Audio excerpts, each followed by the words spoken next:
Hi witches! So today I wanted to chat with you about the next card in our tarot lineup, the moon. And I know we spent an entire month talking about moon magic, but I love the moon. It is my favorite celestial body, so I will talk about it for the rest of time. But I basically feel like I freaking love the moon. If you're here, you probably do too, so maybe apology rescinded? I don't know. We're talking about the moon.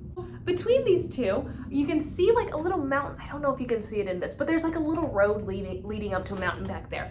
And the moon dimly illuminates that and it hangs above like a sacred pool between the towers. It's very cool. The pool represents the unconscious mind, and in the water, a crustacean of some sort. Some say it's a lobster, it's a crab.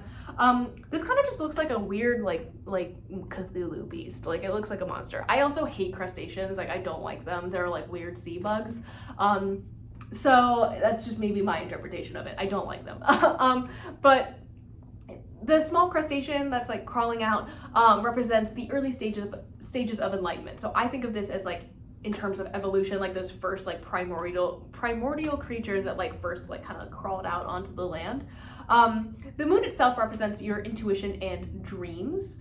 So that is kind of like, you know, it's dimly illuminating your path to enlightenment. Like you're not quite there yet, but you're like starting to see the end of the path. So that's cool. We're like getting down to the last couple cards in the Major Arcana. There are two wolves that howl at the moon. In my deck, it's actually depicted by Anubis. So you can kind of see him there, and it's always nice to see him popping up and stuff. So those two wolves are a representation of our tamed and wild sides of our mind. In this reading, this card kind of speaks to a sense of anxiety and fear in your subconscious mind, which is something that we all deal with. Your path ahead may not be clear, so it's dimly illuminated, right, by the moon. It's not quite clear. And your emotions may be a little bit out of whack. You may be holding on to things that no longer serve you, or that are from your past that ultimately just may be blocking your path forward. On the converse, the moon reverse speaks to a release or rejection of any fear that you may have. You may be receiving some confusing intuitive messages, but the moon, when reversed, asks us to clear our minds and pay attention to our dreams and subconscious. So that's kind of like the pool and all of that. The moon is a really beautiful card, and I'm going to be like, again, redecorating this whole witch room.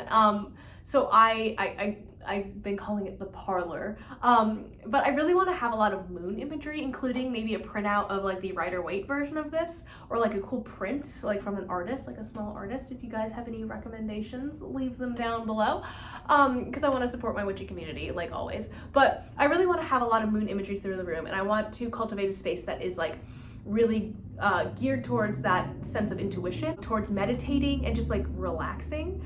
So I'm hoping to have a cool print of this card, as well as maybe a couple other Major Arcana cards. Keep an eye out for that interior decorating video in a couple weeks, but for now, much love to all of you guys. I hope you are enjoying these videos, and I am so happy you've stuck with me so far, and I will see you guys tomorrow. Bye!